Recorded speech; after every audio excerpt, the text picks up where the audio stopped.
우선 제가 영웅에 대한 이야기로 이야기로 시작을 좀 하려고 합니다. 영웅을 좀 소개하려고 하는데요.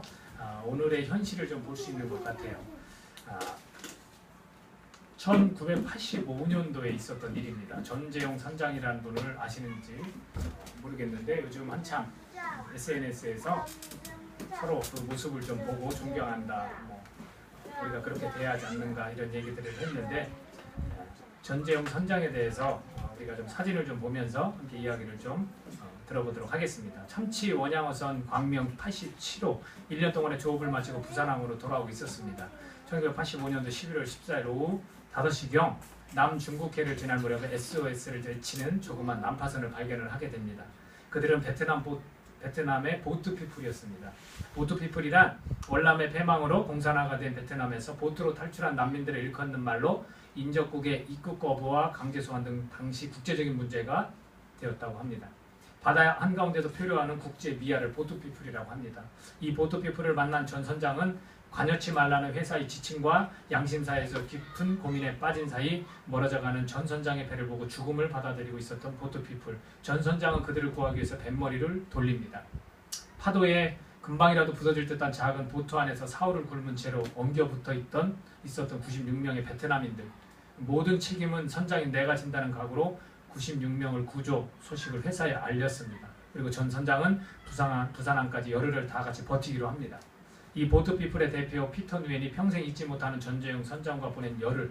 우선 여성과 아이들에게 선원들의 침실을 내줬고요. 노인과 환자는 선장실로 모셔와서 치료하고 보살폈습니다. 그리고 전 선장과 한국 선원들은 그 25명의 열흘 식량과 생수로 96명의 베트남인과 나눠먹고 식량이 떨어지자 선장은 보트피플을 필사적으로 안심을 시킵니다. 우리가 잡은 참치가 많으니 안심하세요. 여러분은 안전합니다. 피터 누엔이 가족 생각에 슬퍼할 때마다 전 선장은 극진히 그를 위로했다고 합니다. 드디어 부산항에 도착한 이들은 난민수에서 1년 반을 지냅니다. 실제로 TV 뉴스에서 그 장면이 나왔더라고요. 부산항에 도착한 거. 그 후 전 선장의 그 기억만 간직한 채 미국으로 건너가 간호사가 된 피터 누엔. 미국으로 건너온 가족과 안정적인 생활을 누릴 무렵 그는 평생의 은인인 전 선장을 찾기 시작을 합니다. 무려 17년 동안 수소문한 끝에 연락이 닿게 된 전재용 선장. 그 전 선장의 첫 답장을 받은 감격의 그 순간, 그러나 편지에는 뜻밖의 내용이 담겨 있었습니다. 부산항에 도착한 즉시 전 선장은 회사로부터 해고 통지를 받았으며 난민 구출 이후로 당국에 불려가 조사까지 받았다고 합니다. 여러 선박회사에 이력서를 넣었으나 한 군데도 연락을 못 받았던 그는 그 후 고향인 통영으로 데려와 먼 개 양식업을 하며 생계를 유지하고 있었습니다. 그리고 전재용 선장 편지의 마지막 내용은 더욱 뜻밖이었습니다. 보트 피플을 구조할 때 저의 미래와 경력까지 희생해야 한다는 걸 알고 있었습니다. 지금까지 저는 96명의 생명을 살린 저의 선택을 한 번도 후회한 적이 없습니다. 그리고 그가 찾았던 피터 누엔의 사랑과 전재용 선장이 만나는 그 장면이 있습니다. 2004년 드디어 두 사람의 만남이 이루어졌다. 피터 누엔과 수많은 베트남인들, 취재진이 전 선장을 기다렸다.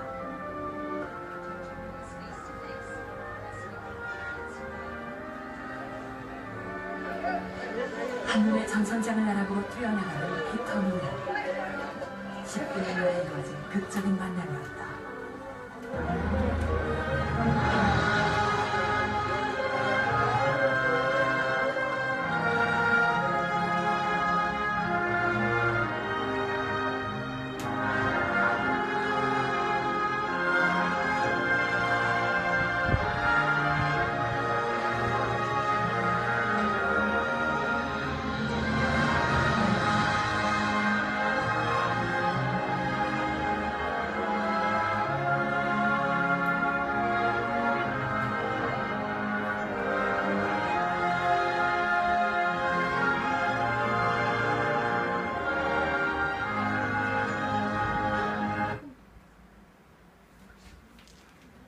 저 분이 인터뷰를 또 했어요.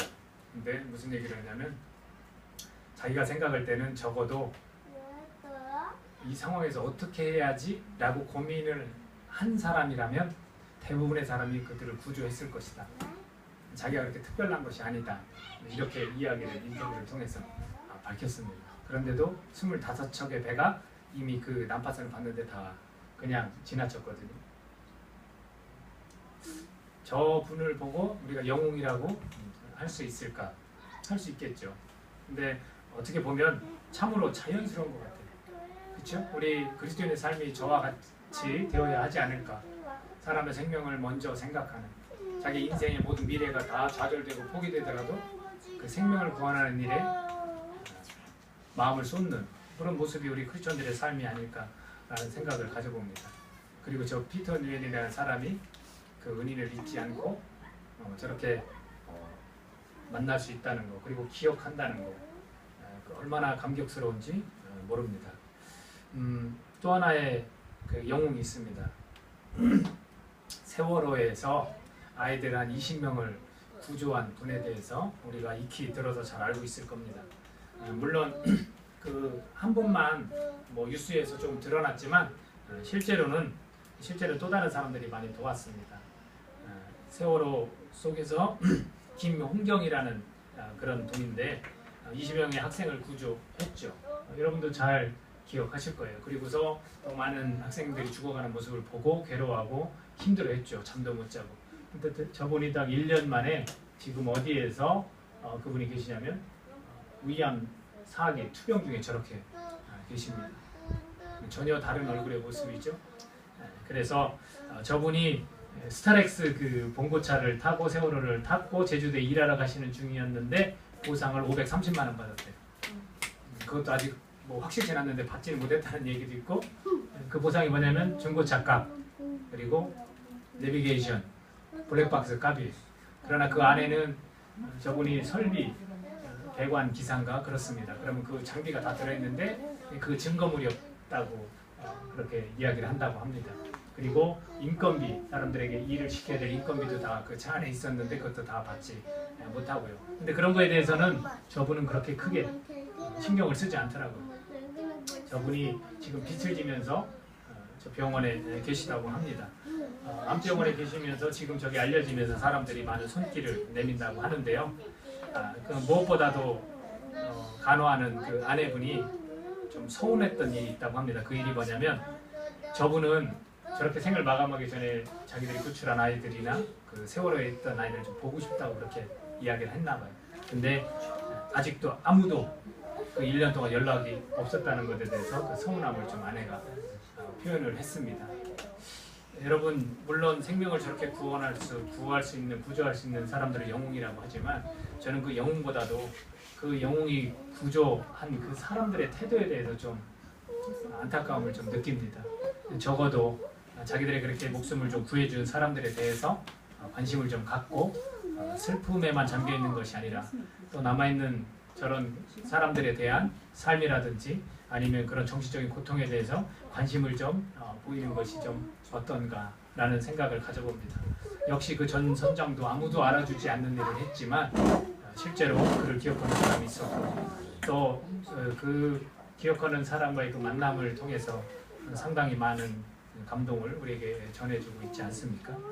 사람들의 그 시민의식은 물론 됨됨이까지 상실되어 가고 있는 시대인 것 같습니다.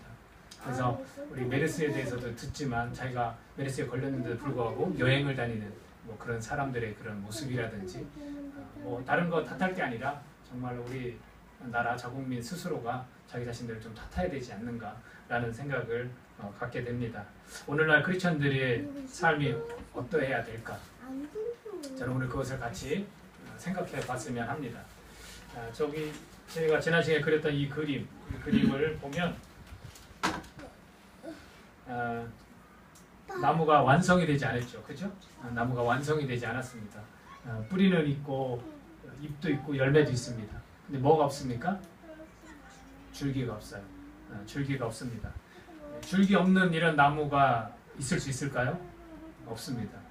그렇듯 나의 그 왜곡된 성품으로 하나님 나라의 열매를 맺는다는 것은 기대하기 어렵습니다. 하나님은 우리를 통해서 열매를 맺기 원하십니다. 하나님이 임의적으로 뿌리도 없이 줄기도 없이 이렇게 열매를 맺게 하시는 분이 아니라는 얘기예요. 성경에 있는 많은 내용들을 보면 연약한 인간을 통해서 그들을 회개시키고 그들을 거룩한 삶으로 이끄셔서 하나님께 영광 돌리는 그런 삶을 살도록 하신다는 거죠. 자, 제가 오늘 이어서 이 줄기를 한번 그려볼까 합니다.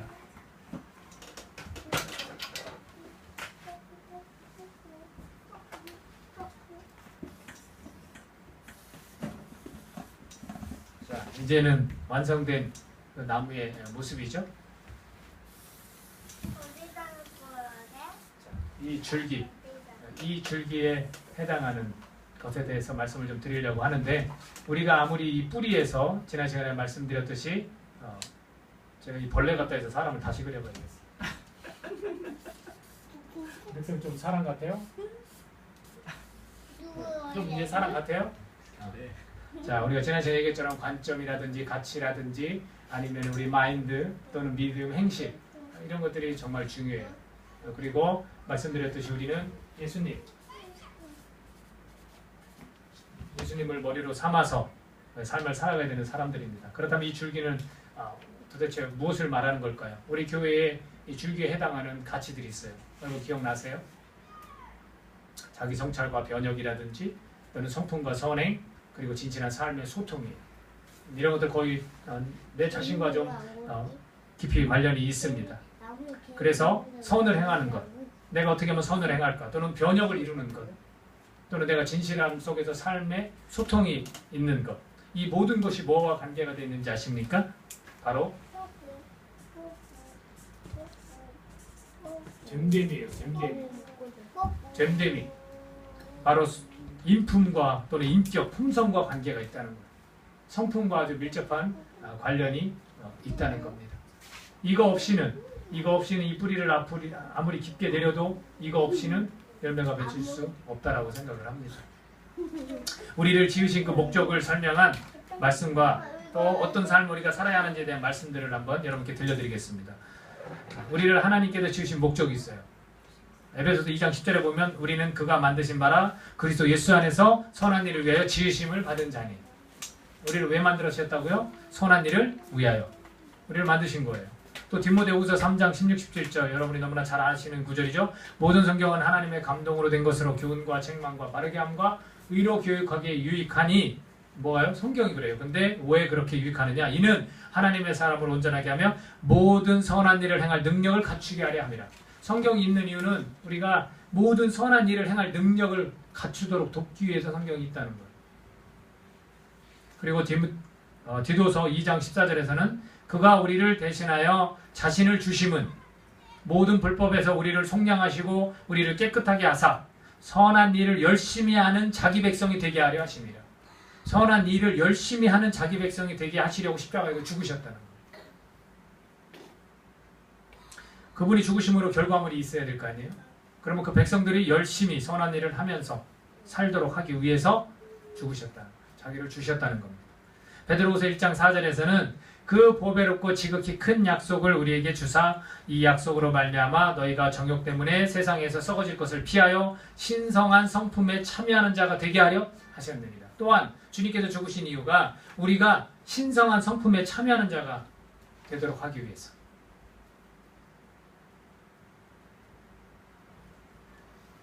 선을 행하는 것이나 어떤 변화를 추구해서 변혁을 일으키는 것이나 또한 우리가 진실한 것이나 삶에 이루어지는 일들을 좀 소통할 수 있는 것이나 이 모든 것들은 다 이렇게 성품과 연결이 되어 있고 됨됨이와 관계가 있다는 거예요.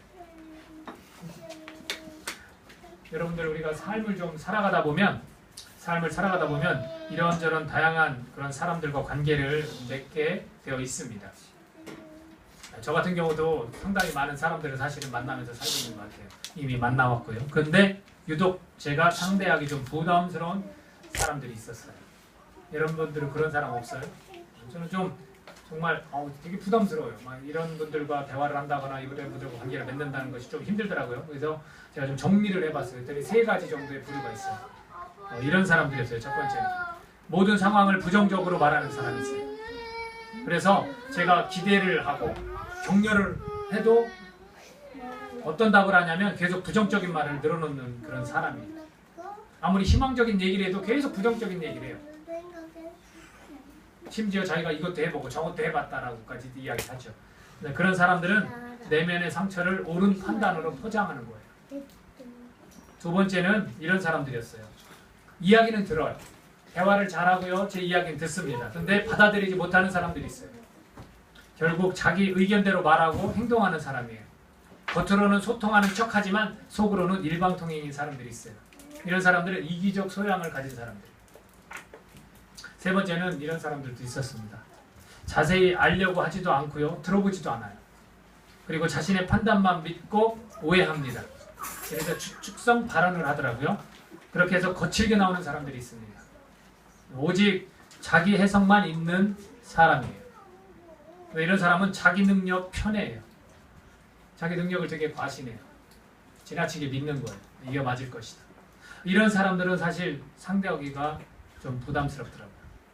근데 이런 사람들을 만나면서 느낀 것이 있습니다. 자신을 좀 바라보면서 반성하면 그리 어려운 일만은 아니더라는 거죠. 그런 사람들을 통해서 제가 제 자신을 더 보게 되는 거예요. 더욱 모진 사람들도 있었어요. 그러나 그런 사람들도 이제는 상대할 수 있게 된다는 거예요. 다시 말하면 우리 인간의 인격, 성품은 굉장히 중요합니다. 근데 내가 상대하기 어려운 사람만 성품이 왜곡된 것이 아니라 나조차도 성품이 왜곡될 수 있다는 거예요. 그러나 이런 경우도 있습니다. 정말 상대할 수 없는 사람도 있긴 합니다. 그것은 어쩔 수 없는 것 같아요. 그것은 내가 해결할 수 있는 게 아닌 거죠.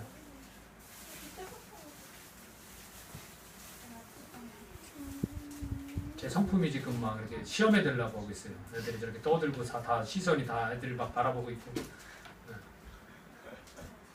저쪽으로 가 계실래요, 아가씨들? 아니면 이 자리에 앉아서 예배를 드리었던지. 우리 애들한테 제가 아까도 찬양하면서 기도를 좀 했는데 교육이 좀 필요한 것 같아요. 정말로 그냥 애들을 자연스럽게 놓는 것도 저도 좋아하는데 조금은 애들을 좀 단속하고 제대로 앉아서 힘들더라도 예배를 드리도록 선생님들도 좀 지도를 해줘야지 좀 필요한 것 같아요. 아무도 그 책찍이 역할을 아무도 안 하려는 것 같아요. 다 당근 역할만 안 하는 것 같아요. 그래서 좀 그게 좀 필요하다는 좀 생각이 들었습니다. 자, 본론으로 제가 들어가면요. 우리 읽었던 본문 말씀 중에 17, 18절 함께 읽겠습니다. 17, 18절 같이 한번 읽어보겠습니다. 시작. 또 나보다 먼저 사도된 자들을 만나려고 예루살렘으로 가지 아니하고 아라비아로 갔다가 다시 다메섹으로 돌아갔노라. 그 3년 만에 내가 게바를 방문하려고 예루살렘에 올라가서 그와 함께 15일을 머무는 동안. 자, 오늘 본문 말씀은 어떤 내용이냐면 사도 바울이 부름을 받았어요. 근데 그 부름을 받은 것에 대한 사도가 된 그 내력에 대해서 설명을 합니다. 그래서 과거에 자기가 어떤 사람이었고 예수님께서 자기 마음에 들어오셔서 나에게 이방인들에게 복음을 전하게 하려고 하셨다. 그 아들을 하나님 어찌 보면 소개해 줬다 이렇게 표현을 합니다. 그리고서 그 자신이 혈육과 의논하지 않았다고 그랬어요. 그리고 자기보다 먼저 된 그 사도들이 있을 거 아닙니까? 예수님의 그 원제자들, 그 제자들도 만나러 가지 않았다고 그랬어요. 그리고 어디로 갔습니까? 아라비아로 갔다고 했습니다. 그 뒤에 몇 년 후에 게바라는 베드로를 방문하려고 예루살렘에 올라갔어요. 그리고 자기 얼굴도 보지 못했지만 그리스도인들을 박해했던 그 말만 듣고 사람들이 믿음을 전한다함을 듣고서 하나님께 영광을 돌렸다. 이렇게 표현을 하고 있습니다. 17, 18절 내용을 좀 우리가 생각해 보고자 합니다. 여러분, 아라비아로 간 이유는 무엇일까요? 아라비아로 간 이유. 아라비아가 어떤 곳일까? 한번 우리가 지도를 한번 보겠습니다. 저 지도를 보면 나와 있죠? 이라크가 있고요. 예루살렘이 보이고요. 다마스쿠스가 있습니다. 그러면 사도 바울이 변화된 곳이 어디입니까? 예루살렘쯤에서 유대 땅에서 다마스쿠스라는 곳, 다메섹으로 이렇게 가다가 거의 도착해서 주님을 만났어요. 그렇죠? 그리고 나서 혈육과 의논하지도 않고 예루살렘으로 와서 사도들과 말을 나누지도 않았어요. 어디로 갔습니까? 이쪽으로 쭉 내려오면 요르단입니까? 여 밑에 보면 사막이 있고요. 어디가 있습니까? 사우디아라비아, 아라비아 반도가 있습니다. 아라비아라는 곳은 바로 여기까지 내려오는 이 전체 지역을 이야기합니다. 상당한 거리죠. 그러면 지금 표시된 것처럼 현재 이 지역은 무엇으로 이루어졌냐면 사막으로 이루어진 거예요. 그래서 우리가 아라비아 광야, 아라비아 사막이라고 이야기하는 겁니다. 그런데 도대체 왜 사도 바울은 여기로 갔을까? 왜 갔을 것 같아요? 이걸 한번 생각해 봐야 돼요, 우리가. 어떤 분은 이렇게 얘기하더라고요. 안식과 충전을 위해서 갔다. 그것도 맞는 말일 수 있어요. 근데 그 기간은 얼마냐? 18절을 근거로 대부분 3년이라고 이야기를 합니다. 뭐 저도 거기에 뭐 동의하지 않는 건 아니고요. 그보다 더 짧을 수도 있습니다. 그러나 상당히 긴 시간을 아라비아라는 곳에 가 있었다고 본인이 진술을 했습니다. 저는 안식과 충전, 이것이 사실은 선뜻 저에게 크게 와닿지는 않았습니다. 저는 고독이라고 표현하고 싶어요. 그리고 목마름이었고 외로움이라고. 사망에서의 삶은 그렇게 평탄하지가 않아요. 좋지 않아요. 저는 그 3년이라는 기간은요, 다름이 아닌 성찰의 기회였다고 저는 봅니다. 자기 마음을 반성하여 살피는 것이 성찰이잖아요. 다시 한번 자기를 뒤돌아보는 거예요. 왜냐하면 사울이라는 청년, 이 바울은 사울이었거든요. 사울이라는 청년은 완전한 하나님의 사람으로 자기는 의인이라고 착각을 했었습니다. 그래서 철저한 율법 공부를 했어요. 우리가 잘 아는 가말리엘 문화에서 철저한 율법 공부를 통해서 실천을 했던 사람입니다. 그리고 하나님에 대해서 열심히 있는 자였어요. 그러나 예수님이 빠진 의인이었어요. 예수님이 없는 스스로 착각하는 그런 의인이었습니다. 여러분, 만두 피는 있는데 만두 소가 없다면 그걸 만두라고 할 수 있습니까? 만두가 아니에요. 밀가루 덩어리죠. 그렇죠? 마찬가지예요. 여러 가지 율법과 공부를 해서 실천을 했다지만 예수님이 빠진 그는 의인이 될 수가 없는 거예요. 그랬던 사람이 3년이라는 시간, 그 시간을 왜 광야로 가야만 했을까? 자신의 과거의 자신을 되돌아보고 또 앞으로 자기 부름을 받았잖아요, 지금. 그 부름에 합당하게 살아가려면 자신을 깊이 있게 돌아보는 시간이 필요하지 않았을까라고 여겨집니다. 내가 살았던 이 하나님에 관한 관점, 가치관 다 잘못됐구나. 도대체 내가 어떻게 이 하나님의 부름에 응답하고 어떤 사람으로 살아가야 되지? 생각할 시간이 필요했던 거죠. 어떻게 갑작스럽게 이 길거리에서 빛을 통해서 예수님을 만났다고 하지만 바로 복음을 전하러 갈 수 있겠습니까? 그렇지 않아요. 목회서신에서도 보면 믿음을 바로 생활을 시작한 사람을 직분자로 세우지 말라고 했어요. 왜냐하면 그거는 어쩌면 이렇게 충동적이고 즉흥적이고 감정적일 수 있거든요. 그런 의미에서 사도 바울도 자기 자신을 다시 한번 되돌아볼 수 있는 시간이 필요했던 겁니다. 내가 여지껏 이것이 맞다라고 살아왔던 삶이 완전히 다 잘못된 거거든요. 엉망이라는 걸 깨달았어요. 그리고 이제는 새로움으로, 새 사람으로 다시 살아가야 돼요. 그렇다면 이 갈등 속에서 그가 할 수 있었던 것은 자기를 되돌아보는 시간입니다. 거기를 안식과 충전이라고 표현했을 수 있지만 저는 그 고독이라고 표현하고 싶습니다. 목마름과 외로움을 일부러 자체해서 그렇게 이끌림을 스스로 선택을 한 겁니다. 여러분, 성품의 회복을 위해서 성찰이 꼭 필요합니다. 우리의 삶에서도 이 삶의 자리에서 성찰의 기회가 올지도 모릅니다.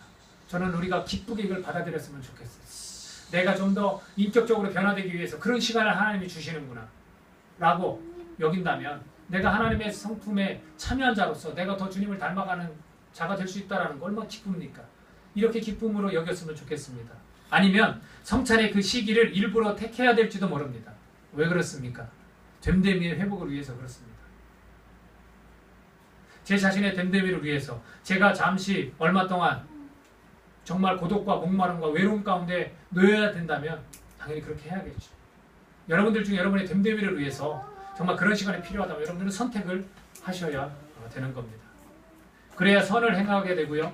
또 변혁을 이룰 수 있게 되고 진실한 삶의 소통을 하게 될 수 있으니까요. 어느 누가 성품 빠진 참된 그리스도인이 있다고 말할 수 있겠습니까? 여러분, 됨됨이가 별론데 저 사람 참된 그리스도인이라 여러분 말하실 수 있겠어요? 못해요. 정말로 못해요. 입술이 좀 으둔하고 좀 이렇게 삶이 조금 이렇게 뭐라고 할까 물질적으로 구질구질하다 해도 그 사람의 성품이 인격이 제대로 돼 있으면 우리는 그 사람 보고 와, 참된 그리스도인이라고 말할 수 있지만 그렇지 않은 사람이라면 우리가 참된 그리스도인이라고 절대로 말할 수 없다는 겁니다.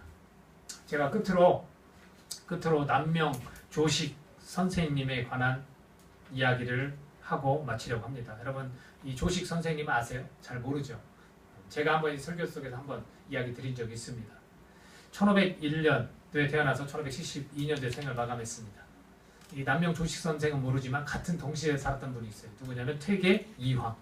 1501년에 태어나서 같은 연도에 태어나서 1570년도 생을 마감한 동시대를 살았던 인물입니다. 해외에 있는 분 중에서는 비슷한 시기가 누구냐면 셰익스피어 비슷해요. 그러니까 그 연도가 이렇게 그 시대가 이렇게 비슷합니다. 그런데 이 남명 조식 선생님 역사적인 조명을 받지 못했던 이유가 있어요. 왜냐하면 퇴계 이황 선생님은 방대한 저수를 활동을 했습니다. 많은 책을 남겼어요. 그리고 제자들이 실세의 자리에 앉게 되었습니다. 그러니 자기 스승을 높이고 스승을 알리는 것은 어렵지 않았을 겁니다. 그러면 남명 조식 선생님은 제자들이 없었는가? 많았습니다. 반면 이 남명의 제자들은 의병장이 되었어요.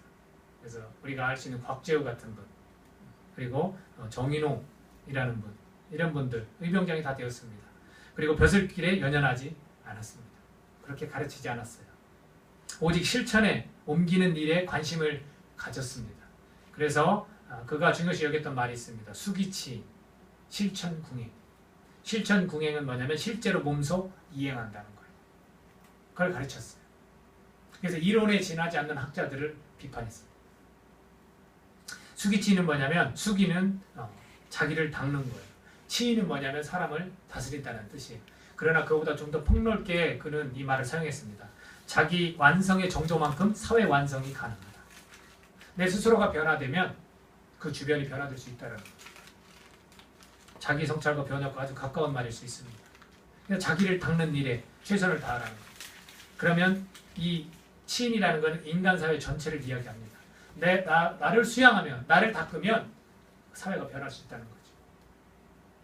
그는 옷고름에 2개의 작은 쇠방울을 매달고 다녔습니다. 그 방울의 이름이 뭐냐면 성성자예요. 성성자. 성성자는 걸을 때마다 이렇게 딸랑딸랑 소리를 내도록 했습니다. 스스로 경계해서 깨닫게 하는. 그래서 깨어있고 또 깨어있으라는 뜻을 가지고 있습니다. 걸을 때마다 소리를 듣고 마음을 깨우는 도구입니다. 그래서 그는 이 옷고름에 방울을 달고 그 방울을 나중에 말년에 김우홍이라는 제자에게 성성자를 전해주었습니다. 남명은요 김우홍의 사람됨이 맑고 티가 없다라고 평가를 했습니다. 그리고 그 제자에게 주면서 이 방울 소리는 맑다. 이 맑은 소리가 항상 공경하고 경계하도록 깨우침을 줄 것이다. 내가 이 귀하고 중요한 보배를 너에게 주노라. 항상 허리에 차고 다녀라. 그리고 조금만 울려도 스스로 경계하고 꾸짖어서 공경하고 두려워하라. 특히 이 방울에 죄를 짓는 일은 하지 말라. 제자들에게 이렇게 가르쳤습니다. 저는 우리 스스로가 스스로를 일깨우는 일을 해야 된다고 생각을 해요. 그래서 우리가 이런 줄기가 정말 튼튼하게 깊이 뿌리내린 이런 가치들을 우리가 빨아들일 때 우리의 모습은 성품이 준비되어야 한다는 것입니다. 우리 모두가 신의 성품에 참여하도록 하나님이 예수님을 십자가에 달려 죽게 하셨습니다. 우리 죄를 위해서 죽으셨습니다.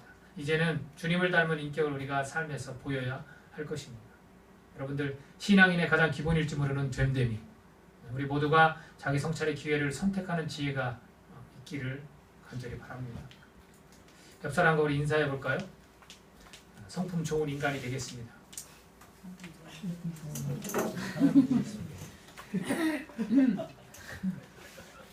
우리 지금 같이 기도하겠는데요. 우리 자신의 인격을 한번 되돌아봤으면 좋겠습니다. 내가 예수님 믿는다고 하면서 나의 성품은 어떤지, 내가 선을 행하고 싶은데 그 선을 행하기 위해서는 성품이 먼저 준비되어야 되는 겁니다. 선만 행하고 성품이 어긋났다면 그 사람은 참된 그리스도라고 할 수 없을 것입니다. 그리고 내가 내 성찰을 통해서 정말 변혁을 이루어야 합니다. 자기를 내가 성찰하고 있는지, 언제나 내 마음을 뒤돌아보고 나를 반성하고 있는지, 우리는 환경을 탓하고 다른 타인들을 탓하는 그런 모습이 더 앞서지는 않는지 우리가 뒤돌아봤으면 좋겠습니다. 우리 GNG 교회는 정말 성품이